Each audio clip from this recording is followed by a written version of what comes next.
ایک بوڑھی عورت کی دعا۔ ایک شہر میں ایک غریب بوڑھی عورت رہتی تھی جس کا کوئی سہارا نہ تھا۔ وہ روزانہ تہجد میں رو رو کر اللہ سے اپنے گھر کی چھت کی مرمت کے لیے دعا کرتی تھی۔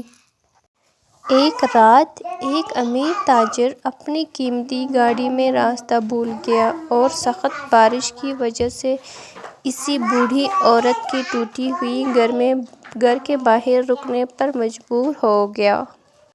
جب تاجر اندر گیا اور عورت کی حالت دیکھی تو اس کا دل بھر آیا۔ اس نے اسی وقت فیصلہ کیا کہ وہ نہ صرف اس کی چھت ٹھیک کروائے گا بلکہ اس کی پوری گھر کا خرچہ بھی اٹھائے گا۔